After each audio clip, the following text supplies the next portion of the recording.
Assalamu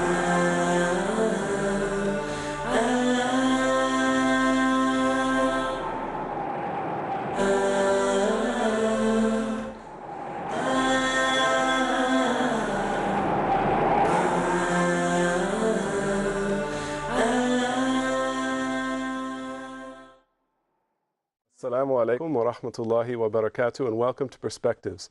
I'm your host, Musa Maguire. Doubtlessly, the news media play a major role in today's world, particularly in mediating between the Muslim world and the West. Today, we have as our guest an expert in this area. I'd like to welcome to the show Volkart Winfour. He's a correspondent for Der Spiegel in Germany, and also the chairman of the Cairo Foreign Press Association. Assalamu alaikum and welcome to the show. Alaikum assalam.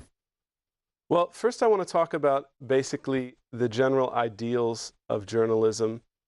For those of us who are only familiar with journalism from maybe a cursory experience or just through reading daily papers, the renowned British journalist Robert Fisk, I've read, posited two different versions of the ideals of journalism that reflected a debate he had with one of his colleagues. His view, he said, was that journalists write the first pages of history, while another colleague commented that journalists, in fact, are the monitors of the centers of power. So I want to ask you, do you agree with either one of these ideals of journalism, or what further could you say from your own experience about the real ideal and principle of journalism? I do think, first of all, journalism means to portray what is going on in the world around you, in your home city, in your county, in your country, in your continent, in the world, on all different levels, which does not exclude the quite specific task which Robert Fisk had been quoted with. No, I do think it is a wide scope.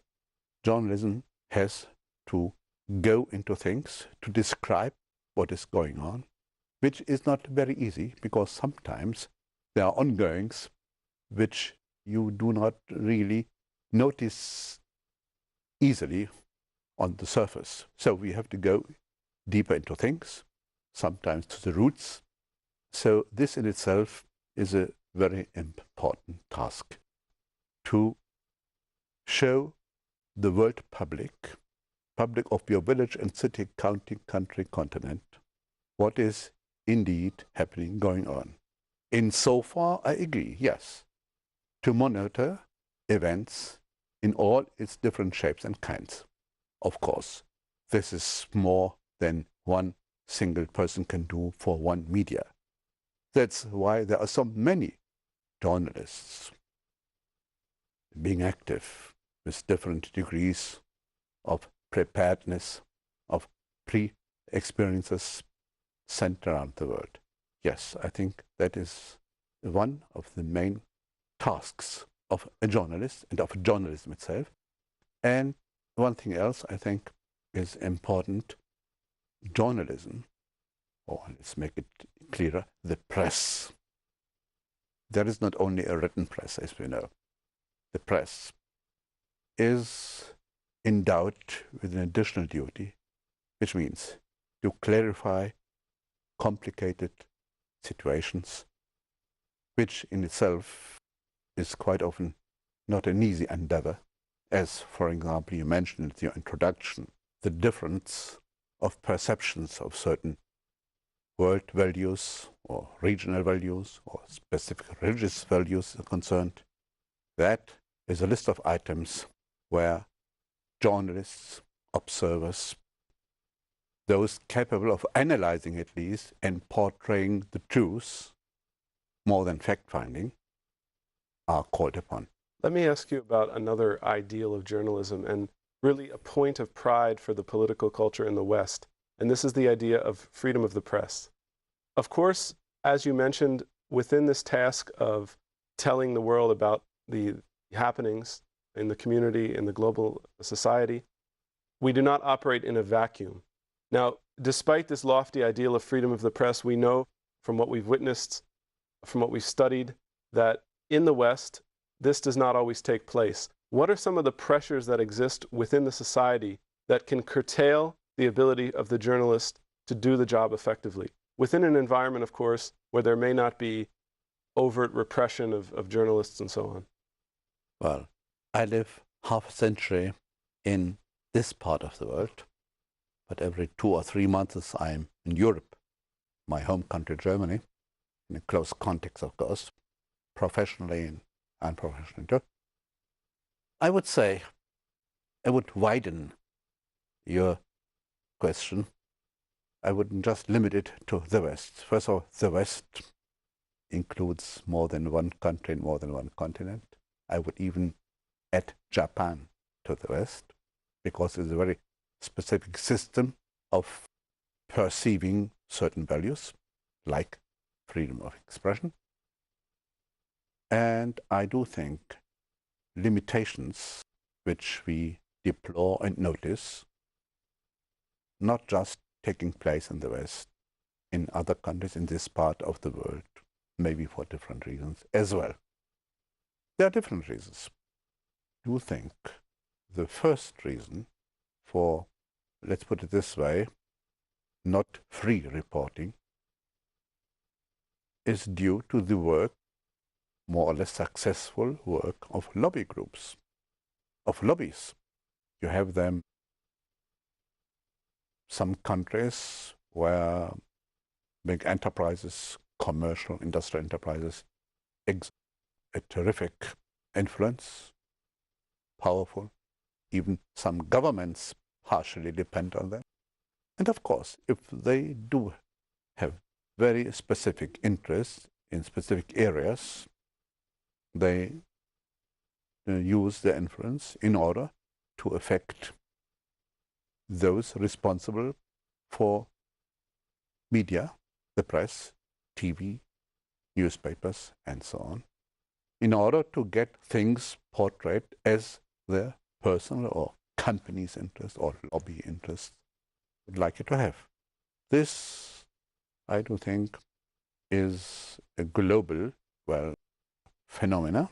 I would not exclude the Arab world 100% from this fact. Let me ask you something Yes. more specific on that area then. This is one of the reasons. There are others. Please. I certainly don't want to be guilty of just finger pointing at the West as some nebulous entity from which all the problems originate. At the same time, I think this is probably something that occurs very often in the media. We see it quite a bit. Yeah. When you look specifically at the context that you've worked in, as you mentioned, the 50 years of experience in the Middle East, do you feel that journalism here is doing its job? Well, I tell you this.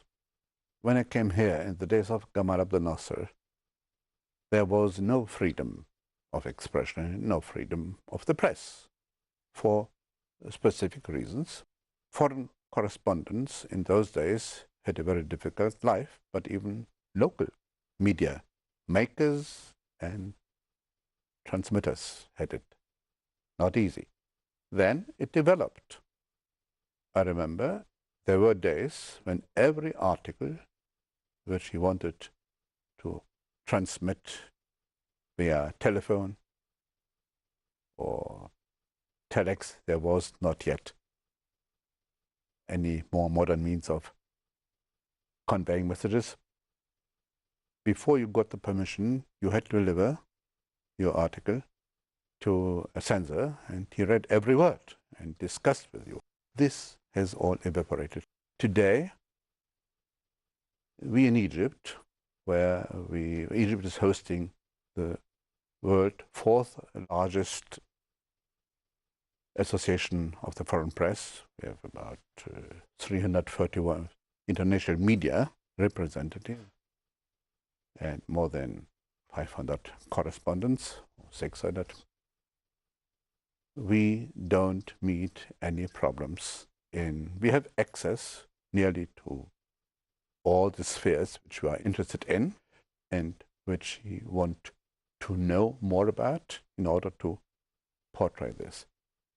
On the other hand, which has to be mentioned too in this respect, and this goes beyond the limits of a press organization or a press, well, foreign presence. The state, the Egyptian state, for example, is extremely helpful in, well, in facilitating our job. Still, there are cases, it could be better, where this is normal, but I do think this is happening in other places, in the Free West as well. Before we get into more issues, I want to just take a quick break, and we'll get back and talk a little bit more about some of these issues. Please stay with us. We'll be back in a short minute. Assalamu alaikum.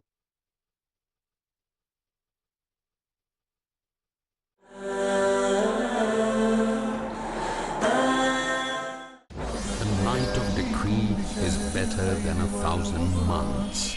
The benefits of worship and the vigil in the night of power. Ramadan, which is the topic of the show. Do you have any advice for our viewers? Asad Ahmad. Especially in the blessed month of Ramadan. The Ramadan is the reminder of rectifying our behavior. Dr. Ali Shaban. Ramadan is a unique opportunity for every Muslim. And the reasons behind this revelation and its power emphasized as the human heart transcends towards godly glory. If you apply Ramadan to the rest of the year, Tariq Ali. Surely you are going to be much better in all fields, all aspects. And the gratitude of the soul reaches out to worship the Almighty One on this esteemed night. Just to stick more and more of the time to the Holy Quran. Dr. Muhammad Ibrahim. This is my advice to all my Muslim brothers. Let's strive to seek the night of power and its bliss in Blessed Nights today at 4:30 p.m. and repeat telecast at 3:30 a.m. India on Peace TV. A friendly message by Dr. Zakir. Islam prohibits killing of innocent human beings. Every day, innocent human beings are being killed in different parts of the world. Most religions condemn the killing of innocent human beings. But Islam goes a step further and says in the glorious Quran, Surah Al-Ma'idah, chapter number 5, verse number 32, if anyone kills a human being, unless it be for murder or for spreading corruption in the land, it would be as if he has killed the whole of humankind. It does not stop here, but continues. And if anyone saved a single human life, it would be as if he has saved the life of the entire humankind. Remember, please do not kill a single innocent human being, but rather save the whole of humankind by saving human lives. Human life is precious. Peace TV, the solution for humanity.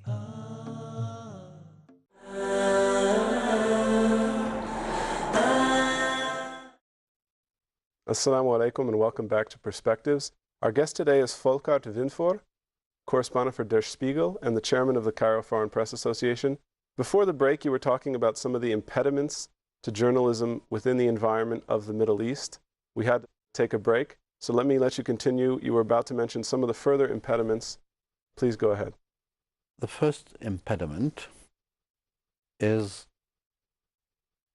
if you talk of the countries we foreign correspondents have to cover, sometimes quite difficult access to information.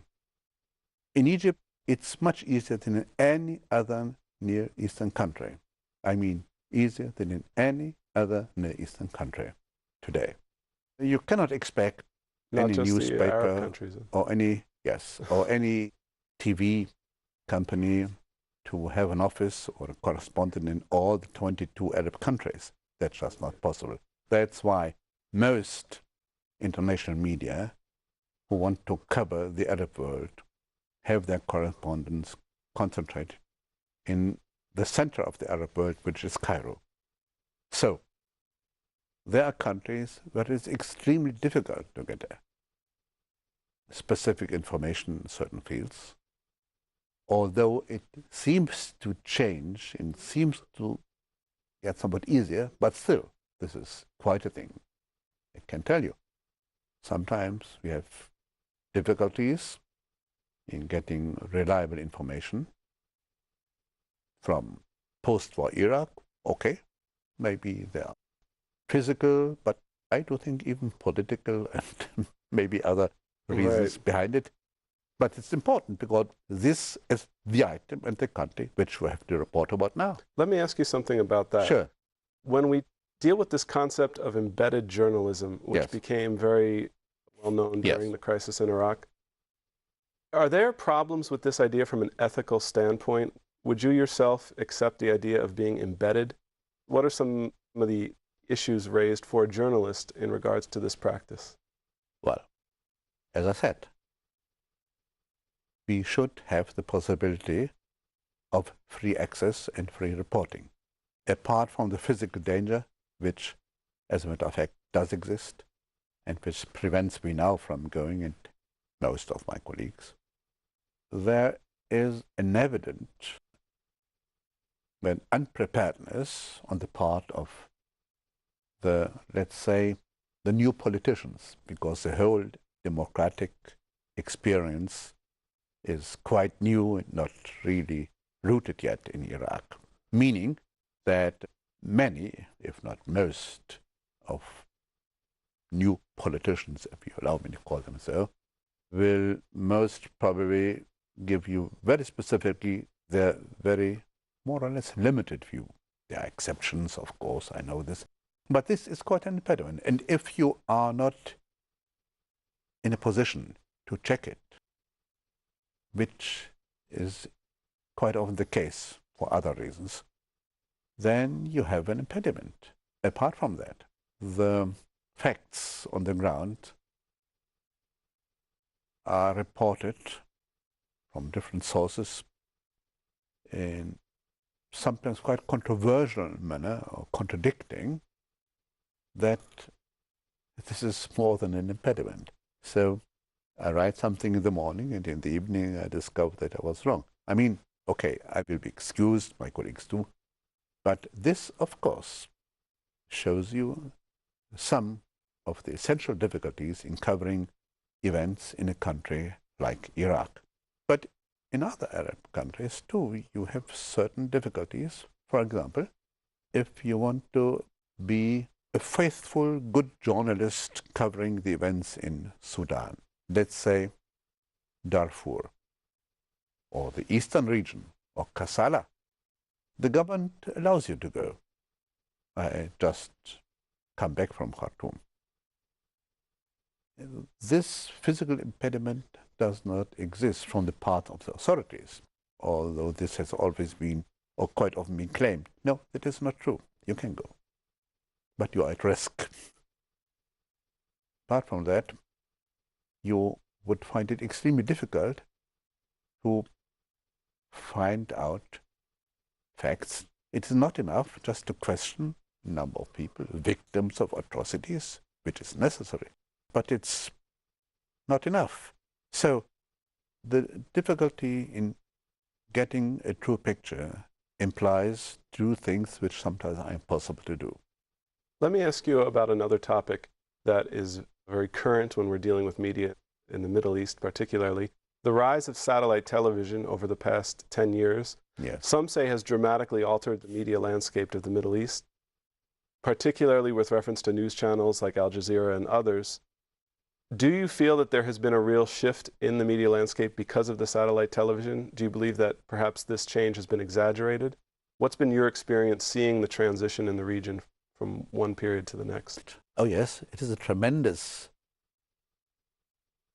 change. I remember in the days of the last days, no, not the last days, in the last years of Saddam Hussein's government, whenever you entered the office of a minister, I had the chance to do that, they had two TV stations. On one, they had the national Iraqi program. On the other one, they had either Jazeera channel or Al Arabiya. So even in those days, they dared to do that. And I guess if one would have the chance to ask Saddam Hussein, he would tell you, yes, I myself did that as well. So, yes, there is quite a change. There are certain channels which turned out to be very successful, like Al Jazeera TV or Al Jazeera TV, Al Arabiya, but there are others coming. Dubai TV, for example, is one of those promising channels who I do think seem to have a very, very, very quickly increasing public due to professional way of competing with other channels. I mean, this is not the end of it. Yes. Let me ask you about another topic. The rise of the internet, of course, along with other new media, has created really an abundance of information sources.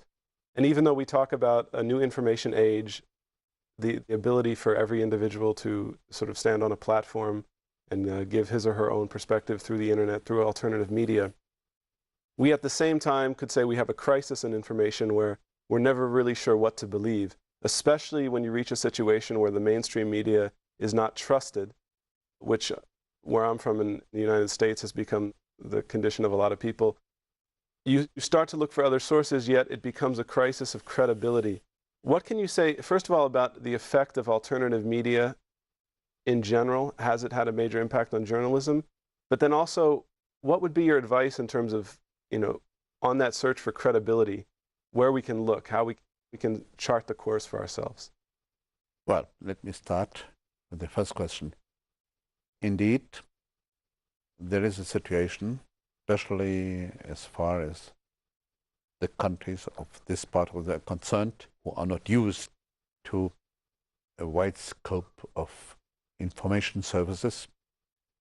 I could compare it with somebody who has been, I wouldn't say imprisoned, but who had not been given a very bright foodstuff, and all of a sudden, daily invited to, well,